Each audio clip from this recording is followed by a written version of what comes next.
बाळासाहेबांच्या तमाम शिवसैनिकांना तुमच्या ह्या अनिश गाढवेचा, बाळासाहेबांच्या लहानशा शिवसैनिकाचा आणि शिवसेनेच्या प्रवक्त्याचा मानाचा जय महाराष्ट्र।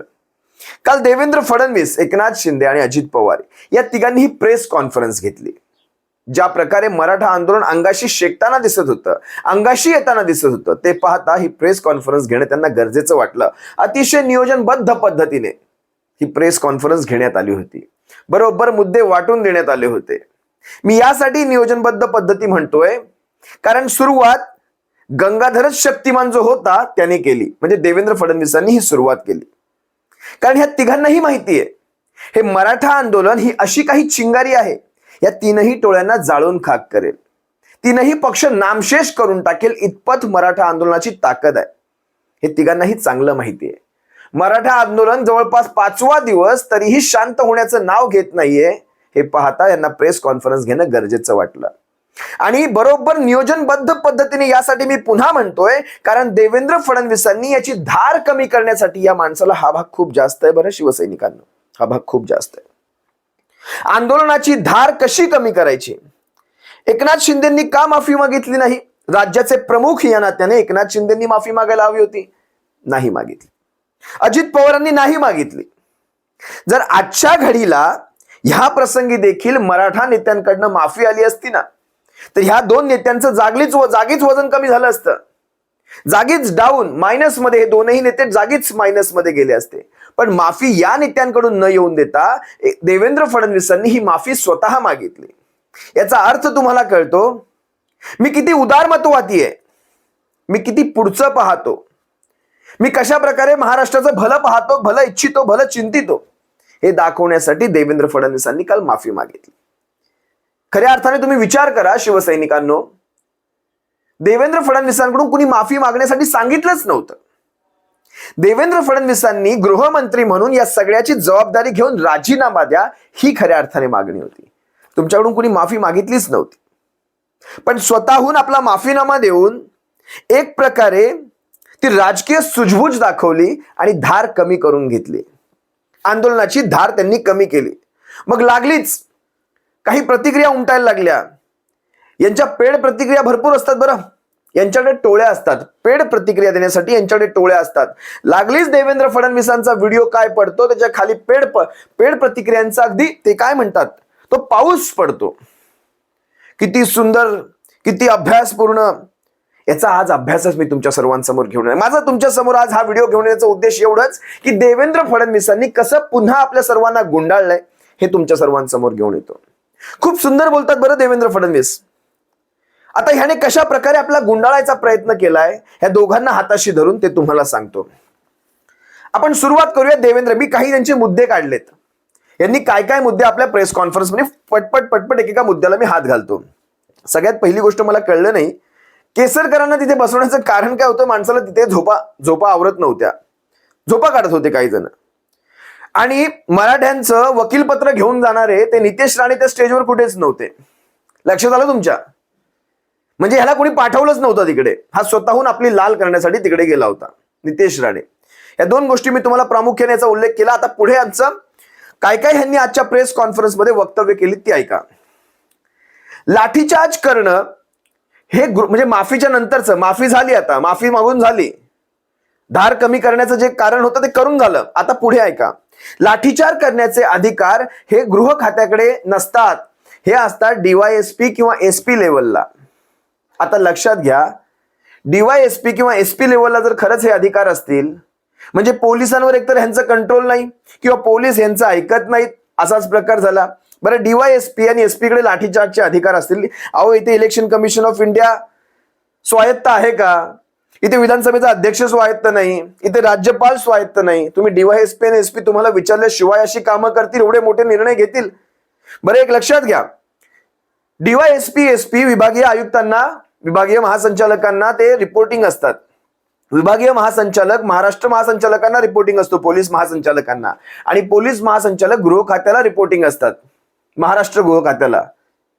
मग तुम्ही मला सांगा, डीवायएसपी एसपी याच्यावर 3 ते 4 ठिकाणी अजून कोणी ना कोणतरी बसलं, यांना न विचारता डीवायएसपी एसपी अशा एखाद्या सामाजिक विषयामध्ये, ज्वलंत विषयामध्ये भडकत्या विषयामध्ये असा हात घालतील का? इतके दुधखोळी महाराष्ट्राची जनता नाही. पुढे ऐका. आता एसपी आणि डीवायएसपी यांच्याविषयी ह्यांनी सांगितलं. मग खरंच गृह खातं जर ह्यांच्या कंट्रोल म्हणजे गृह खात्याच्या कंट्रोलमध्ये हे नसतील तर गृह खातं तुम्ही सांभाळतायच कशाला? गृह खातं तुम्हाला हवंयच कशाला? सोडून द्या ना. सगळं डीवायएसपी, एसपी, महासंचालक सगळं पाहतील, कायदा सुव्यवस्था सगळं तेच पाहतील. पुढे ऐका. आता पुढे यांनी गोवारींच्या विषयांना हात घातला. गोवारी मला वाटतं 92-93च्या आसपास किंवा 94चा काळ असेल, त्यावेळेस गोंड गोवारी समाजाचं एक आंदोलन झालं होतं. फार जुना काळ आहे हा. त्यावेळेस राष्ट्रवादी काँग्रेसचे अध्यक्ष, सध्याचे अध्यक्ष शरदचंद्रजी पवार काँग्रेसमधून मुख्यमंत्री होते. त्यावेळेस राष्ट्रवादी काँग्रेस हा पक्षच नव्हता. गोंड गोवारी समाज आपल्या आरक्षणाच्याच किंवा काही अनुसूचित जातीमध्ये समावेश व्हावा या मागण्यांसाठी आंदोलन करत होते. मी तुम्हाला या आंदोलनाची पार्श्वभूमी सांगतो. जवळपास 50 ते 60 हजारांचा जमाव रस्त्यावर होता. त्यावेळेस काही ठिकाणी परिस्थिती अनियंत्रित होत होती. गोंड गोवारी समाजाकडनं पोलिसांकडून त्यांना थांबवण्याचे प्रयत्न होत होते, पण त्यानंतर ती चेंगराचेंगरी झाली. तिथे एक भीतीच्या वातावरणात चेंगराचेंगरी झाली. तिथे कुठे लाठी हल्ला वगैरे झाला नव्हता, पण त्या चेंगराचेंगरीमध्ये 114 गोवारी समाजाच्या बांधवांचा तिथे मृत्यू झाला होता. त्यावेळेस मुख्यमंत्री होते शरदचंद्रजी पवार.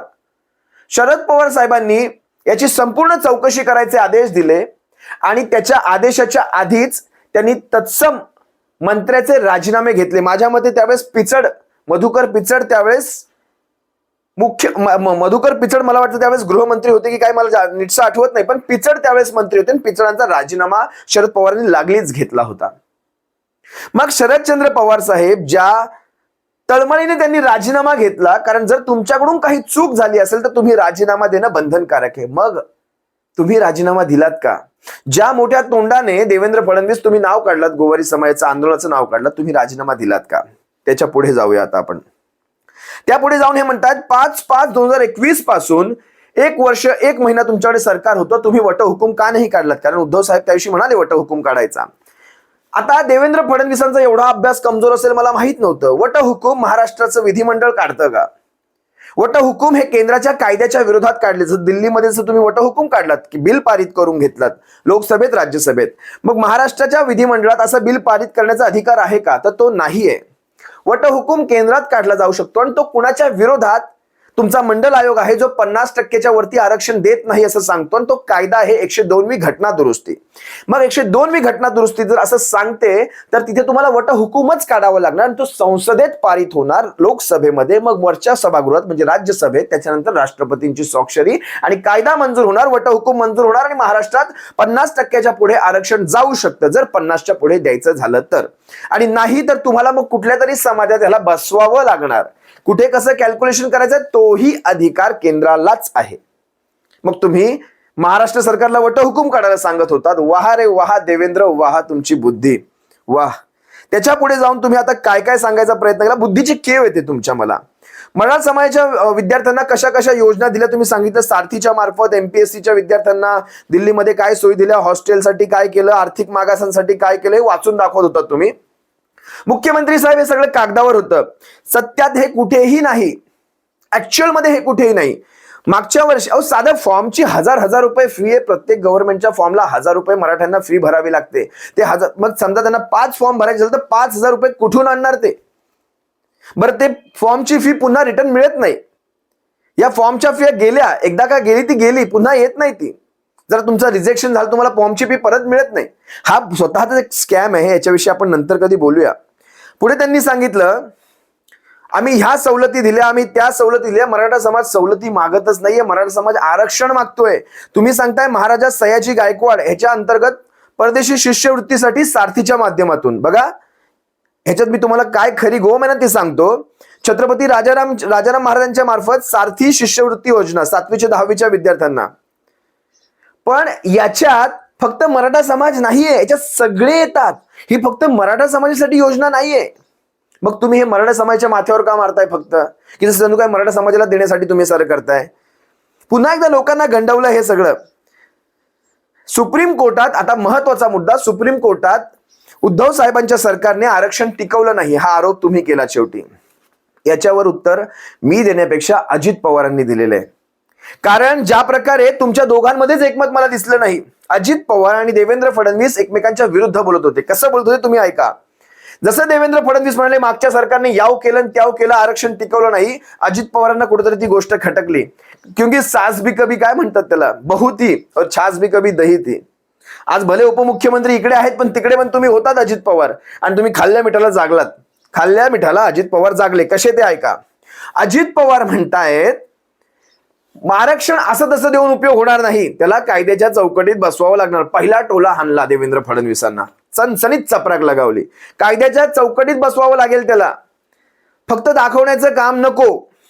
सुप्रीम कोर्टाने किंवा हायकोर्टाला ते मान्य झालं पाहिजे.